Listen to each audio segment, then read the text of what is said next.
नमस्कार दोस्तों, मैं मायाराम बापू अपने चैनल साक्षी भाव ध्यान साधना में अपने सभी मित्रों का बहुत बहुत स्वागत करता हूँ। है दोस्तों, मेरे इस वीडियो ध्यान से ही प्रकट होगा ध्यान, इसके भाग 1 में मैंने आपको बताया कि वो पहला ध्यान कौन सा है जिससे दूसरा ध्यान प्रकट होगा।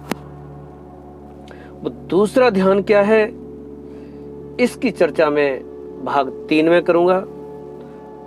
उससे पहले भाग 2 में यानी इस वीडियो में मैं बात ये करूंगा कि उस दूसरे ध्यान को प्रकट कैसे करना है। ये बात उन लोगों के लिए है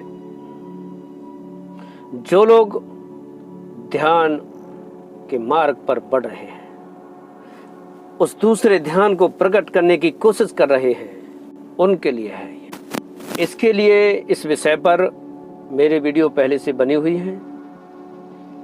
ध्यान में आवश्यक साधन, जिसका लिंक आपको नीचे डिस्क्रिप्शन में मिल जाएगा। उन सारे भागों को आप ध्यान से सुनिए तो आपको मालूम हो जाएगा कि ध्यान में बढ़ने के लिए हमें किस किस साधन की आवश्यकता पड़ेगी। ध्यान के लिए आवश्यक साधन, इस नाम से मेरे वीडियो हैं, उसके अलग अलग भाग हैं। तो दोस्तों, दूसरे ध्यान को प्रकट करने के लिए प्रथम ध्यान से आप प्रयास करते हो और उस पर बढ़ते हो। सबसे मेन जो चीज है वो आपको चाहिए, आपका भरोसा होना चाहिए, विश्वास, श्रद्धा और सबूरी। श्रद्धा का मतलब है कि पूर्ण विश्वास, भरोसा, जिसमें कोई भी शंका नहीं होनी चाहिए। शंका और संदेह के लिए स्थान नहीं है।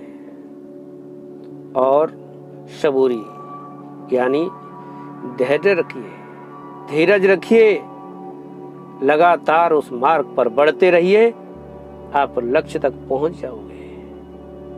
इन सिद्धांतों को लगातार अपने जीवन में उतारना होगा।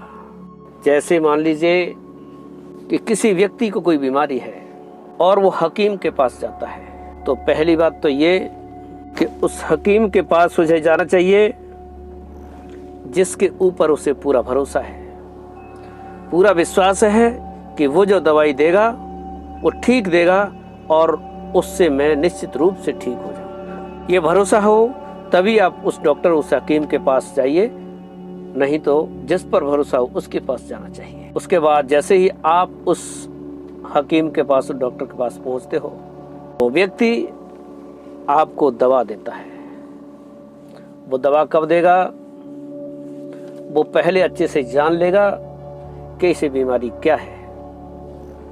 जब उसे पता पड़ गया कि इसे बीमारी फलानी है और उसी बीमारी की, उसी मर्ज की वो दवा देता है, जो मर्ज है उसी की दवा। ऐसा नहीं कि मर्ज कुछ और है और दवाई किसी और की मर्ज की दे दी तो भी वो मर्ज ठीक नहीं हो सकती। तो वो दवाई देता है उसी मर्ज की, और उसके बाद वो कुछ परहेज बताता है आपको कि आपको ये दवा टाइम टू टाइम लेनी है और इसके साथ साथ आपको इस तरीके से परहेज करना है। तो आप टाइम टू टाइम विश्वास के साथ, भरोसे के साथ उस दवा को खाते हो और उसने जो भी परहेज आपको बताया है कि ये नहीं करना है या इसकी सावधानी रखनी है, तो उन सारी सावधानियों को आप रखते हो और फिर उस दवा को लेते हो, तो निश्चित रूप से आप ठीक हो जाओगे, वो बीमारी मिट जाएगी। अगर उनमें से एक भी चीज की कमी रही, जैसे कि मर्ज कुछ और है, दवा कुछ और दे दी, तो भी बीमारी ठीक नहीं होगी। और अगर आप दवा खा रहे हो लेकिन आपको भरोसा नहीं है, अंदर से संदेह है, द्वंद्व में पड़े हो, आपको पता नहीं होगा कि नहीं होगा, अरे कुछ नहीं होता, ये तो सब बकवास है, कुछ नहीं होता है, तो आप खाते रहो, दवाई से कुछ नहीं होगा, आप ठीक होने वाले नहीं हो। और तीसरी बात, आपने दवा खाई लेकिन परहेज नहीं किया, जो सावधानियां उसने बताई थी उनको आपने नहीं अपनाया तो भी मर्ज ठीक नहीं होगी। का मतलब जिस भी व्यक्ति की आप बात सुन रहे हो, जिसे आपने गुरु बनाया है, के ऊपर पूरा विश्वास रखिए, अटल विश्वास के बात बिल्कुल सत्य है, ये जो कह रहा है वो सही बात कह रहा है। उसके बाद जो भी तरीका आपने अपनाया है, जो प्रथम ध्यान स्टार्ट आपने किया है, उसे लगातार कीजिए और फिर उसके साथ में जो भी सावधानियां हैं, सावधानियों के ऊपर जो मेरा वीडियो है उसको आप ध्यान से सुनिए। उसका लिंक नीचे मिल जाएगा डिस्क्रिप्शन में, उसके 16 भाग हैं, सबको ध्यान से सुनिए। तरीका कौन सा अपनाया जाए, तो मैं तो आपको कहूंगा कि सबसे आसान, सबसे सुरक्षित जो तरीका है साक्षी भाव ध्यान साधना। यानी सबसे पहले तो यही कि आप संसार में जिस भी स्थिति में हो, जिस भी परिस्थिति में हो, संतुष्टि का भाव रखते हुए, शांति का भाव रखते हुए आप जो भी संसार के कार्य करते हो उसके साक्षी रहिए, उसे होते हुए देखिए।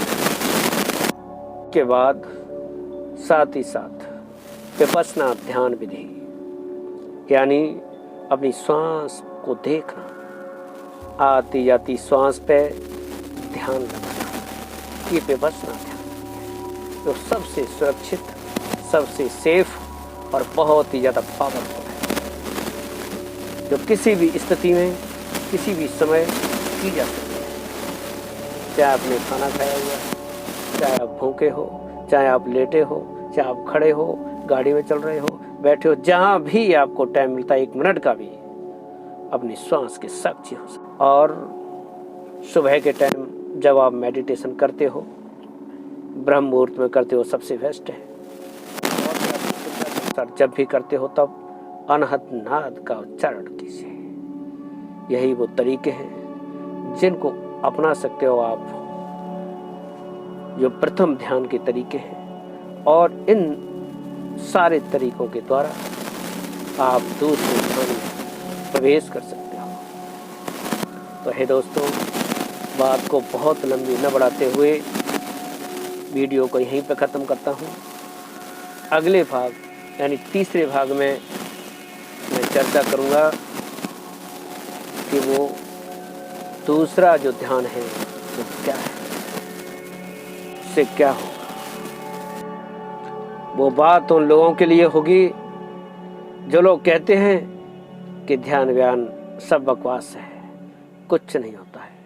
उन लोगों को कहना चाहूँगा कि मेरी बात को पूरी एक बार सुनिए, उसके बाद आप जान जाओगे कि उससे क्या हो सकता है। तो मिलते हैं अगले भाग में, तब तक अपना ख्याल रखिए और साक्षी भाव में